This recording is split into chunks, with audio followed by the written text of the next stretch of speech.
Bonjour, bonsoir, bonne nuit, c'est Altiste Brook, on se retrouve pour un tout nouvel épisode des lectures d'Altiste. Le podcast où je vous parle de mes lectures, que ce soit du manga, du roman, de la BD, du webtoon, même si je vous avoue que ça va être forcément concentré sur le manga parce que ça reste ma lecture principale.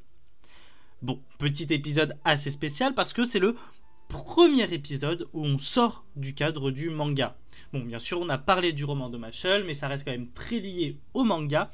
Et en plus de ça, on a parlé de Mashle du manga dans le même épisode, donc c'est un peu différent. De quel format va-t-on parler et de quel titre allons-nous parler aujourd'hui ? C'est tout simplement un webtoon et du coup c'est ce que Melvin leur a laissé. C'est tout simplement le premier webtoon que j'ai commencé et que j'ai terminé. Bon, pour ceux qui ne connaissent pas de quoi ça parle. Alors ce que Melvin leur a laissé, c'est tout simplement l'histoire de Cheryl, la fille bien-aimée du château de Noise. Lors d'une nuit, son oncle va tout simplement se rebeller et tuer son frère aîné, Melvin. Alors que Cheryl risquait de mourir à son tour, quelqu'un vient la sauver. C'est tout simplement le seigneur du château de Blair et également le meilleur ami de Melvin. Son nom c'est Félix et il va tout simplement sauver Cheryl grâce à un mariage blanc, donc une sorte de mariage arrangé, histoire qu'elle puisse être un petit peu saine et sauve. Ainsi va débuter tout simplement la vie conjugale et inhabituelle de Cheryl avec celui qu'elle ne connaissait que comme l'ami de son frère. Maintenant qu'on a pu mettre un petit peu les bases, qu'est-ce que j'en pense ? Il y a un petit truc à ne pas sous-estimer, on va aller vraiment sur le négatif avant d'aller sur un truc un petit peu plus léger, un petit peu plus sympa. Mais le plus gros point négatif de ce webtoon, c'est l'âge gap, c'est la différence d'âge. Parce que oui, c'est un mariage blanc, c'est un faux mariage, mais ça reste un mariage entre une mineure et un majeur. Cheryl n'a que 14 ans lorsqu'elle se marie avec Félix qui a une vingtaine d'années. Je ne sais plus exactement combien. Et il est là le problème. Parce que même si on voit une admiration de Cheryl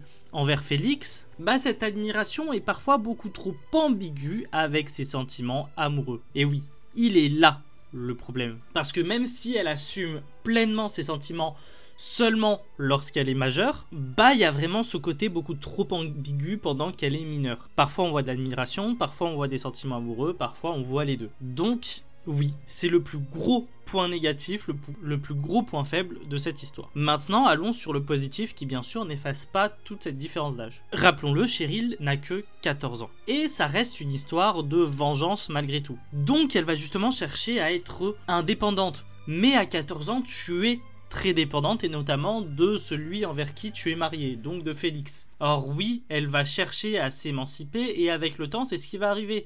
Elle va s'émanciper de plus en plus, jusqu'à être totalement indépendante. Et voir ce cheminement, voir Cheryl grandir comme ça, c'est super intéressant. Et surtout, accomplir cette quête de vengeance et du coup revenir au château de Noise en tant que héritière légitime. Pour terminer, et c'est peut-être le meilleur point positif pour moi, au-delà de l'indépendance et de la quête de vengeance, etc., ça reste l'ambiance du webtoon. J'ai vraiment trouvé un côté apaisant malgré qu'il y ait cette quête de vengeance. Vraiment les dessins, les personnages, l'univers, la colorimétrie, etc. fait qu'il y a vraiment un côté très apaisant, très chill, très good vibe dans le manga, tu vois, enfin dans le webtoon. Vous voyez le lapsus à force de parler de manga.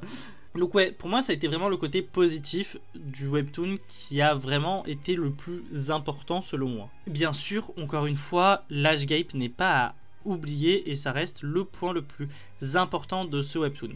Mais bon, globalement j'ai plutôt bien apprécié, donc au final c'est pas plus mal. Mais il faut mettre le doigt sur ce qui ne va pas et les plus gros problématiques de cette histoire-là. Donc encore une fois, la différence d'âge. Bon, voilà un petit peu pour cet épisode des lectures d'Altiste. Pour ce webtoon, n'hésitez pas d'ailleurs à me dire dans les commentaires, que ce soit sur YouTube ou sur Spotify, si vous avez lu ce webtoon. Si oui, qu'est-ce que vous en avez pensé ? Sinon, est-ce que ça vous donne envie de le commencer ? Bon, avant de se quitter là, qu'est-ce que vous pourriez lire si vous avez kiffé ce que leur a laissé Melvin ? Je dirais pour la quête de tout recommencer pour pouvoir revenir plus fort, le retour du clan Hwasan sur Webtoon, toujours disponible. Et on en reparlera quand ça sera terminé, bien sûr. Donc ça, c'est un Webtoon que j'ai commencé, que j'ai vraiment aimé.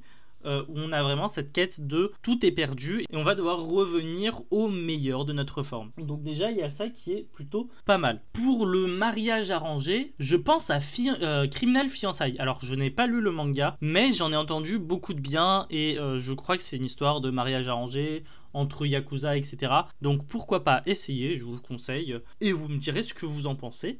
Et ceux qui l'ont lu ou vu l'anime, dites-moi ce que vous en pensez, comme ça, peut-être que je pourrais me lancer dedans. Bref, pour ceux qui sont sur Spotify, je peux te laisser taper Altiste Brook et tu verras mes différents podcasts déjà disponibles. Pour ceux sur YouTube, tu peux cliquer sur ma chaîne et tu as accès à l'intégralité de mes playlists. Bien sûr, également pour YouTube, vous avez le lien Linktree avec tous mes différents podcasts. En tout cas, nous, on se retrouve très bientôt pour un prochain épisode des lectures d'Altiste avec un nouveau manga, un nouveau webtoon, une nouvelle BD, etc. etc. Bref, à plus les brookistes.